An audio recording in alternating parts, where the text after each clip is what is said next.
The Coast Guard is searching in the Gulf of Mexico this morning for survivors from an oil rig explosion and fire. The rig is located 52 miles off the Louisiana coast. The blast was reported at 10 o'clock local time last night. There were 126 workers on board. Most are safe, at least 11 still missing, and 7 injured.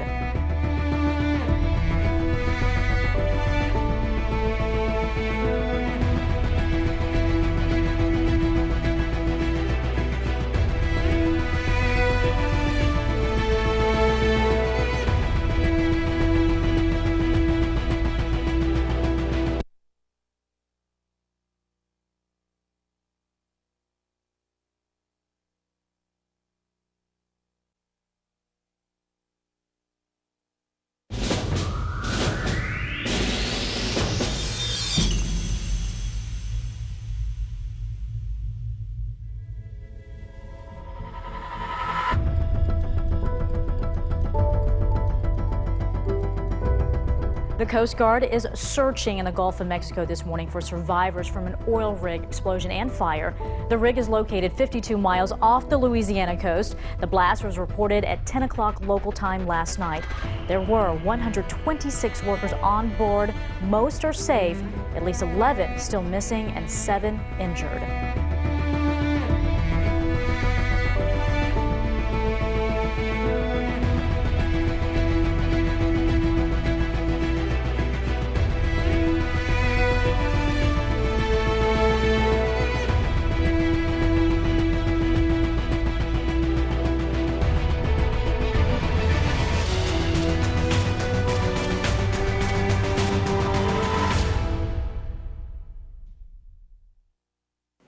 It has been over 2 months since the Deepwater Horizon explosion off the coast of Louisiana, and still we are plagued by the effects of this catastrophic environmental disaster. I'm Heather Ayub for FOX29 on the air. The explosion of the Deepwater Horizon oil rig sent millions of gallons of oil towards the coastlines of Louisiana, Mississippi, Alabama, and Florida. The effects of this oil are widespread, causing chaos and despair to anyone coming in contact with the substance. But how did this happen? At around 10 p.m. on April 20th, the Deepwater Horizon exploded as a result of accumulated pressure inside the marine riser. The resulting explosion set the rig ablaze and eventually caused the sinking of the entire platform on April 22nd. All but 11 lives were rescued from the rig as oil continued to flow from the damaged wellhead. Many techniques were applied to attempt to cap off the well. A top hat and subsequent top kill approach was employed, where a cap was to be placed on the damaged wellhead. This top kill method would remove the damaged blowout preventer riser, and a cap would be placed on the BOP stack for siphoning of the remaining oil and gas. BP is currently working on this procedure with anticipation that it will end the flow of oil from the damaged well. Coming up next on Disaster in the Gulf, we'll take a look at the environmental effects of this tragedy, and we'll hear from an information officer of BP. Disaster in the Gulf is brought to you by First Federal Bank and Autoplex.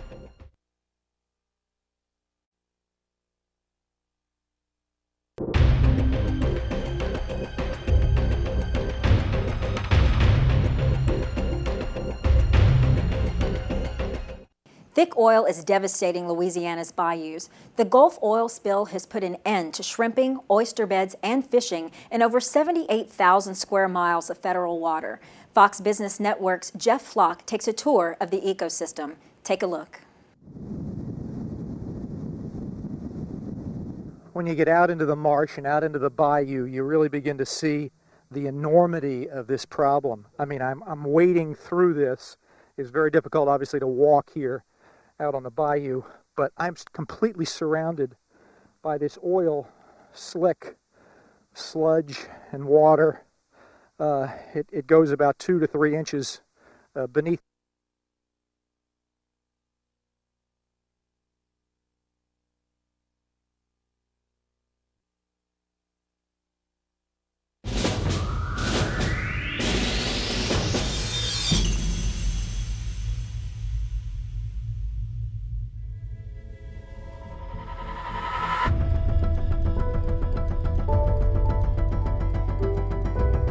The The Coast Guard is searching in the Gulf of Mexico this morning for survivors from an oil rig explosion and fire. The rig is located 52 miles off the Louisiana coast. The blast was reported at 10 o'clock local time last night. There were 126 workers on board. Most are safe, at least 11 still missing, and 7 injured.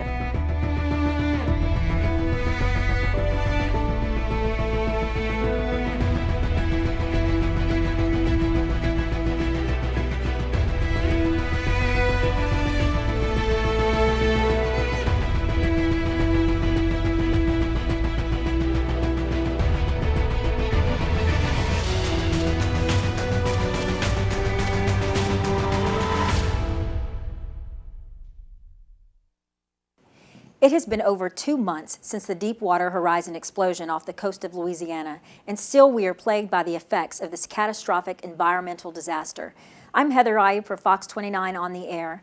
The explosion of the Deepwater Horizon oil rig sent millions of gallons of oil towards the coastlines of Louisiana, Mississippi, Alabama, and Florida. The effects of this oil are widespread, causing chaos and despair to anyone coming in contact with the substance. But how did this happen? At around 10 p.m. on April 20th, the Deepwater Horizon exploded as a result of accumulated pressure inside the marine riser. The resulting explosion set the rig ablaze and eventually caused the sinking of the entire platform on April 22nd. All but 11 lives were rescued from the rig as oil continued to flow from the damaged wellhead. Many techniques were applied to attempt to cap off the well. A top hat and subsequent top kill approach was employed, where a cap was to be placed on the damaged wellhead. This top kill method would remove the damaged blowout preventer riser, and a cap would be placed on the BOP stack for siphoning of the remaining oil and gas. BP is currently working on this procedure with anticipation that it will end the flow of oil from the damaged well. Coming up next on Disaster in the Gulf, we'll take a look at the environmental effects of this tragedy, and we'll hear from an information officer of BP. Disaster in the Gulf is brought to you by First Federal Bank and Autoplex.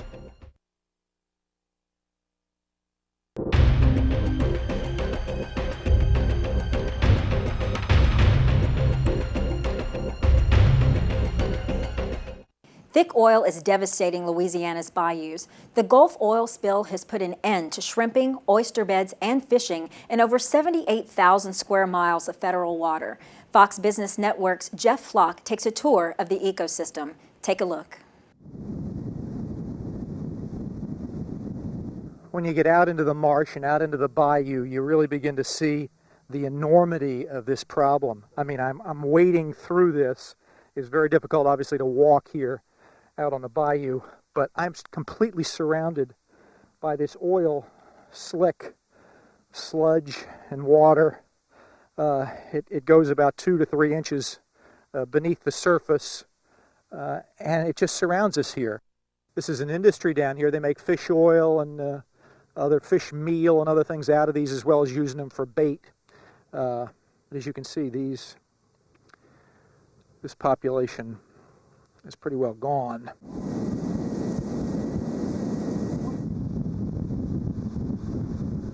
You're seeing a pelican there. This is what they call Cat Island, or one of the Cat Islands, home to both pelicans, Rosetta spoonbills, right? Is that right, Mike? That's right, Rosetta spoonbills, and there's a lot of white egrets here too. This is just crawling with birds, and oftentimes they'll come back and be covered with oil. You need almost an army of cleanup workers to come out and deal with this oil. Thick oil that is killing this grass out here. That grass will not come back. It's coated with oil, and when the grass dies, the ground dies, and the bayou essentially just goes away. BP has been fighting criticism in the handling of the oil spill, as well as their public relations campaign. Neil Gary, a public information representative for BP, held a meeting in Cameron in an attempt to calm tempers and answer questions. Well, the first thing we're doing is getting out in the community and meeting the people in the community. We have parish liaisons, both with the Coast Guard and BP. We have community outreach offices, and we also have claims offices throughout the theater of this campaign. We share the concern about people whose livelihoods and way of life have been impacted, and we're working very hard to work with those people to make sure that legitimate claims are being addressed. To date, we've paid more than $62 million in claims and processed more than 50,000 claims. Stay tuned. More to come on disaster in the Gulf. We'll be right back with the Fox 29 special, Disaster in the Gulf, brought to you by First Federal Bank and Autoplex.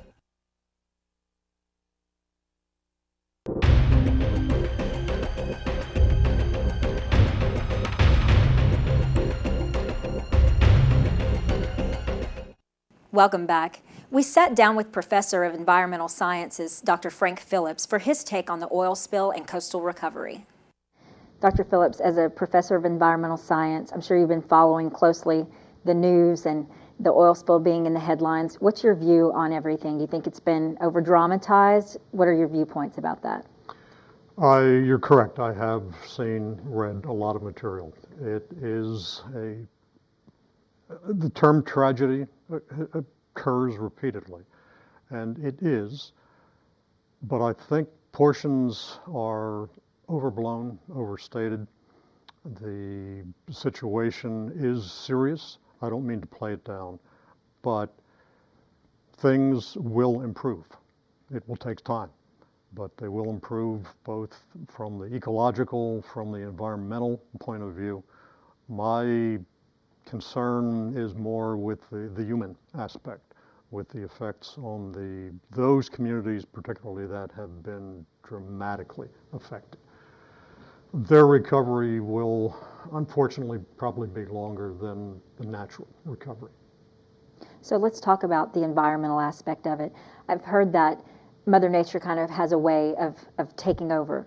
BP's tried repeatedly. We're 2 months now into this, and the oil leak hasn't been stopped. What do you think the problem is there in stopping it? And what do you think, or how do you think Mother Nature will play in the recovery of this?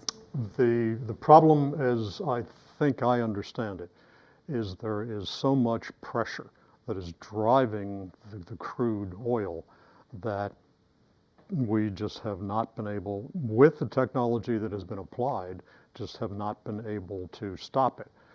It is being curtailed in the sense that greater quantities are being recovered, but there is still a lot of crude oil that is going into the Gulf of Mexico. Oil is a natural product. It will, over time, it will weather, and Mother Nature, having a few centuries behind her, will take care of the environmental aspects. I don't mean to imply or give the impression that it's going to be dramatic. It will be slow. For the affected marshes in particular, while I don't have hard calculations on it, based on historic information, and with the climate that we have, we are fortunate in that sense. Probably within a 5 to 10 year period, I expect that the affected marshlands especially will have recovered to where there is no real demonstrable evidence of the problem having occurred. And while what we are doing in terms of trying to mitigate to reduce the amount of oil that is there, that is placed there initially, is laudable, the materials that we do not retrieve, they will break down naturally over time. With the bacteria, again, with the climate, with the increased temperatures that we have down here, the oil will go through its normal, somewhat actually accelerated during the warmer periods of the year. It will decompose. The bacteria, the microbial community more correctly, will decompose it.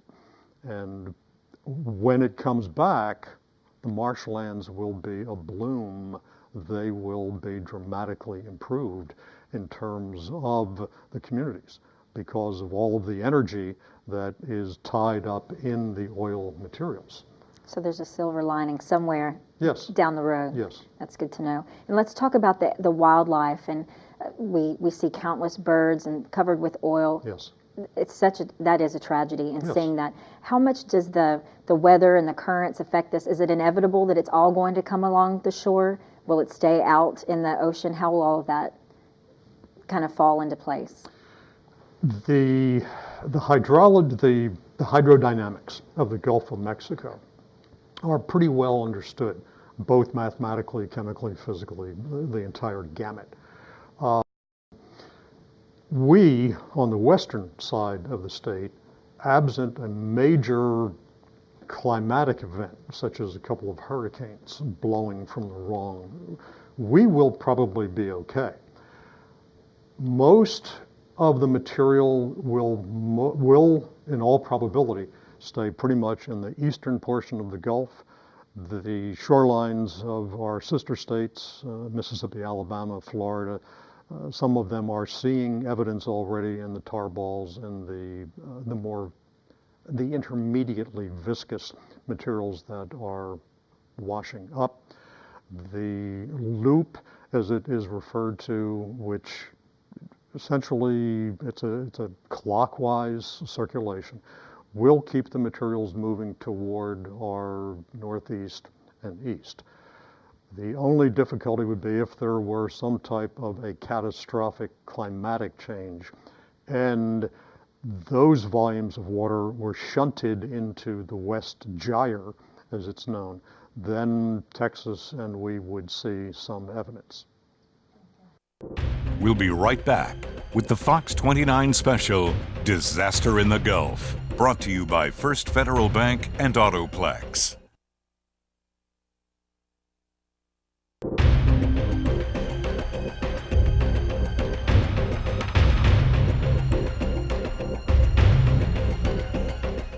Many Southwest Louisiana residents are concerned about the possible effects the spill may have on our area. We discussed this with Mayor Randy Roach and the long-term course of recovery. So the oil spill's been at the top of all the headlines, and it really is affecting us locally or possibly can. So let's first talk about the oil spill itself, how we're 2 months in, it hasn't been stopped. Talk about your feelings about that. Well, I think I have the same feeling that everybody has. I don't care whether you work for BP or whether you live in New York or wherever. I think it's just people just cannot believe that this has happened. I mean, this is like a nightmare, and it's like a national nightmare, and it's something that that no one obviously was prepared to deal with, and that, I guess, in and of itself is a story. But I really feel that that we haven't really experienced all of it yet, and that's, I guess, the thing that really worries me is what comes next and how long is this going to last and what is it really going to do. You know, it's one thing to talk about these things, but the other thing is to live through it and to live through the obvious long-term impact. If you think about what happened with the Exxon Valdez and how long it took for them to deal with that spill that was localized and contained in a relatively, finite area, and now you have a spill of a greater magnitude that is continuing as we speak, and we still don't know what the full magnitude of that's going to be in terms of the impacted area. It's just something that's almost hard to even comprehend. Let's take a look at the numbers. From April 24th to June 15th, an estimated 2.52 million gallons of oil are leaking into the Gulf per day. So let's talk about the long-term effects that you think this is going to have on our state as far as the fishing industry, the oil industry. What do you see happening? Well, this morning, I think it was this morning, there was a report that oil is now showing up in Barataria Bay, which is and it's in inland areas and are traditional, not inland areas, but areas that are not right on the edge of the coast, but in the bays and in those environmentally sensitive areas. Again, the volume, the sheer volume of oil is such that it's going to be around for a long time, and it's going to be mixing up, and it's going to be flowing and meandering through those currents in ways in which I don't know that anybody can anticipate right now. As the longer that spill continues, the more oil that's in the water, the more we're going to see these things happen. I'm not an expert. I don't know how long it's going to continue. Don't know what the long-term effect is going to be, but I think that experience tells us that it is going to be something that's not going to be a matter of months, and in all probability it's going to be a matter of years. And I guess it's not just the time that it's going to take to repair. I think it's also the damage. We don't know exactly how much damage is going to be done. The good news in this, and I think the silver lining in this that we need to remember, is that just as the people of Louisiana are resilient, Mother Nature is resilient. The wisdom of creation is a magnificent thing, and the ability of the earth and the environment to repair is an incredible thing. And so I feel confident that we'll be able to repair, but the question is, how long will it take to do that? Wildlife and fishermen are all obviously impacted by the massive oil spill. Fox's Trace Gallagher takes a look at others who are suffering.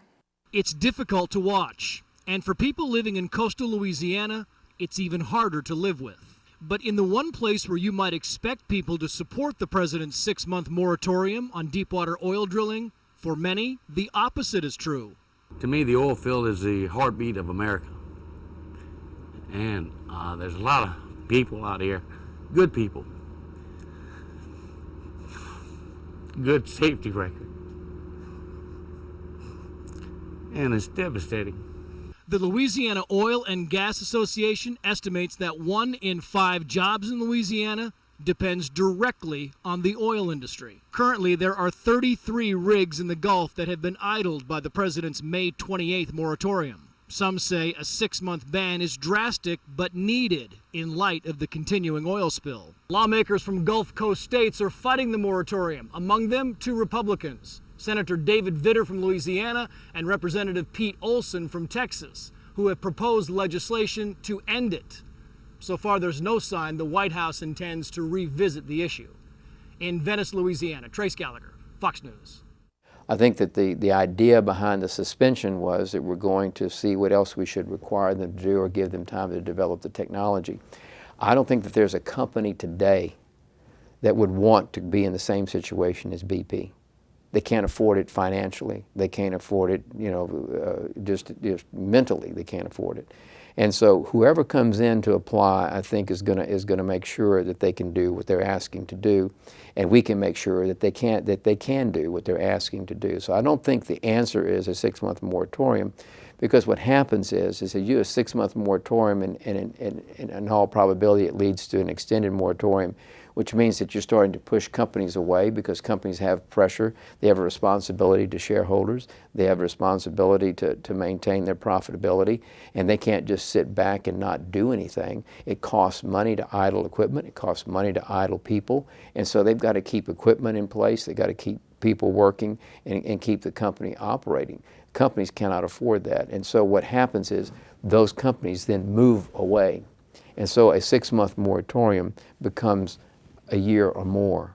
And when it becomes a year or more, then the ripple effect of that is really profound. And you put that in an economy where we're already experiencing along the coastal regions of the Gulf Coast the effects of the national recession. And it can have unintended consequences, and consequences that are inconsistent with all of the energy and effort that our government has put in order to stimulate and revitalize and get the economy growing again. So those are the things that I would be concerned about. Coming up, ways you can help with the oil spill. Stay with us. We'll be right back with the Fox 29 special, Disaster in the Gulf, brought to you by First Federal Bank and Autoplex.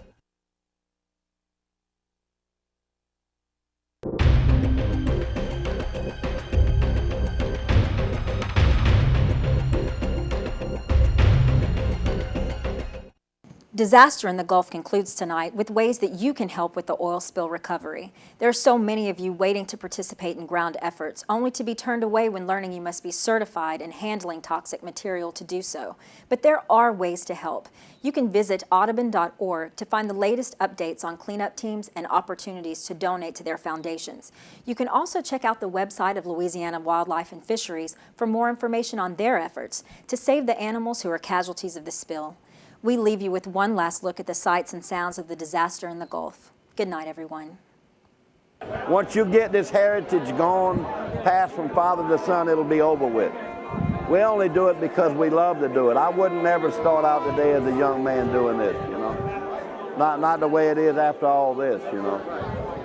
I'm not in a position to speculate as to how long the cleanup process may take, but what I can assure you is that we will keep at it until the cleanup is completed. If the oil spill comes here and it just destroys and cuts out all the fishing, it's just going to get messed up again. And it doesn't really help us any, especially since most of us are just getting into homes again. But it's not going to stop us. We're not going to just lay over and just quit. We're just going to get back up again. It may destroy a lot, but they're not going to quit. You know, people talk about this in biblical terms. They talk about what's going on, and we've talked about Hurricane Katrina, we talk about Hurricane Gustav, and you know, in the southeast part of the state, we talk about Hurricane Rita and Hurricane Ike in the southwest part of the state, what's happened in coastal Louisiana, how things have changed, and yes, they've changed. But what has not changed is who we are. And that will not change unless we let that change. We are in control of that. Can't control what the oil does. We can control who we are and how we respond to it. And that's what I think, that's the message that I think that we need to take out of all of this. There's a hole in the ocean that's breaking my heart. When will it end? Why did it start? Can we ever return to our blue water day? There's a hole in the ocean. There's a hole in the ocean that's breaking my heart. When will it end? Why did it start?